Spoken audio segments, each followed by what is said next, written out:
وہ بے زبان جو اپنی مشکل کہہ نہیں سکتے، ان کے ان کہے مسائل کو زبان دے رہے ہیں لاہور کے وہ نوجوان جو جانوروں کے لیے دل، درد اور جذبہ ایک ساتھ رکھتے ہیں۔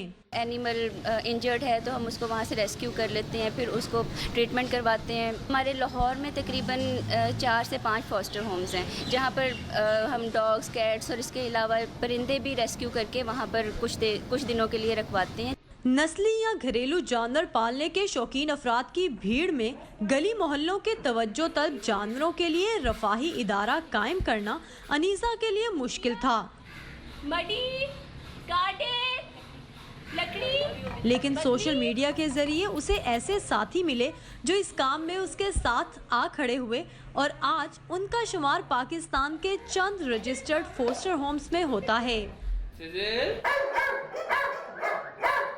اس وقت اپنے گھر میں ٹوٹل اینیملز میرے پاس 35 سے زیادہ ہیں۔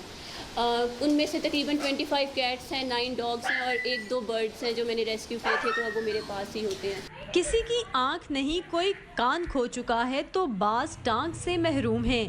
جانور جہاں سے بھی ملے، جیسا بھی ملے، اسے اس فوسٹر ہوم میں لا کر کھانے پینے سے لے کر دیکھ بھال تک سب فرض سمجھ کر کیا جاتا ہے۔ فاسٹر ہوم میں ساتھ ہی ہم بھی رہتے ہیں، ساتھ ہی یہ جانور بھی رہتے ہیں، تو جس وقت بھی کوئی ایمرجنسی کنڈیشن ہو جاتی ہے، ایمرجنسی سچویشن ہو جاتی ہے تو ہم سامنے ہی ہوتے ہیں۔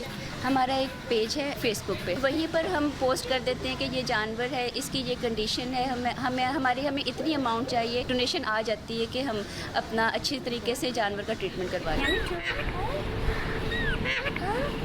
لاہور کے علاقے سمن آباد کے ایک گھر میں قائم اس فوسٹر ہوم کو چلانے والے اس جذبے کو قومی سطح پر جگانے کے لیے کوشش کر رہے ہیں۔ ہم چاہ رہے ہیں کہ ایک شیلٹر ڈیولپ کریں پراپرلی، جس میں ایٹ لیسٹ 100 to 200 اینیملز کی کیپیسٹی ہو۔